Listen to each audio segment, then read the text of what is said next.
We're on the second in the series on being known from Psalm 139, and the title of this one is called The Constant.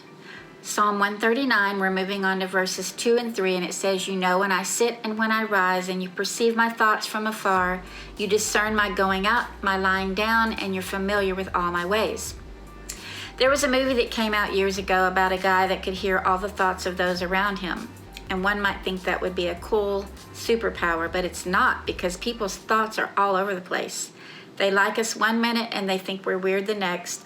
And knowing someone else's thoughts is an invasion of privacy, isn't it?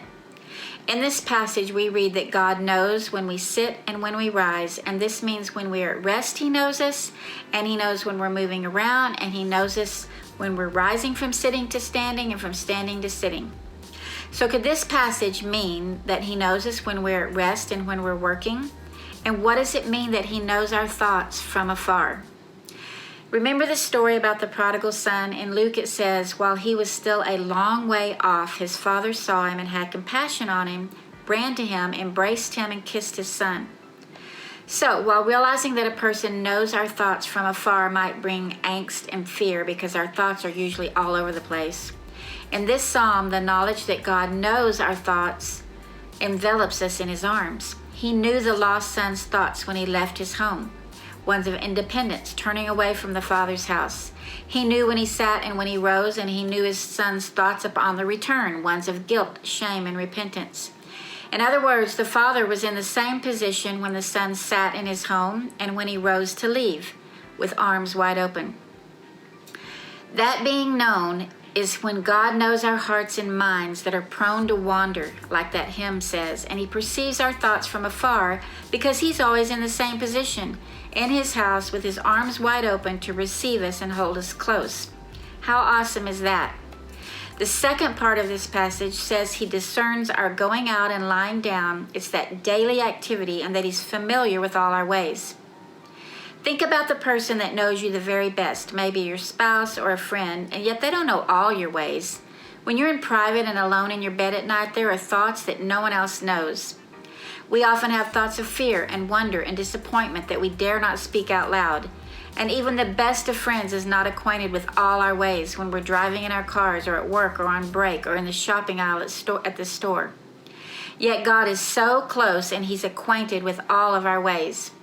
Where else is that word used? In Isaiah 53, we see how Jesus is familiar with our pain.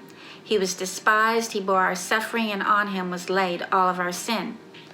So could it mean in this verse in Psalms that He not only knows what we're doing when we're moving around in our daily activities, but He also is acquainted with our pain, suffering, and the weight of our sin? That takes on a whole new meaning in being familiar with our ways. He's not an imposer that peers in on our activities so that He can point a finger and judge. He's an empathizer because He's lived on this earth, and He's acquainted with all the ways that the world bears in on us daily. The pressures and the pain and the suffering and the hardships of life. He bore them too. Do we remember that? So here we have a picture of the Father who knows our thoughts from afar when we turn from Him and when we return to come back. And He stays steady with His arms wide open.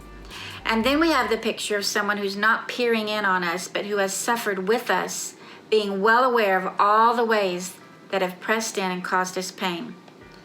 How much comfort does that search make you feel known in your weakest and most vulnerable ways, in the very pain and suffering of life, in the wanderings of coming and going from His presence, to have this constant, this Father, this giver of life, and to be known in this way?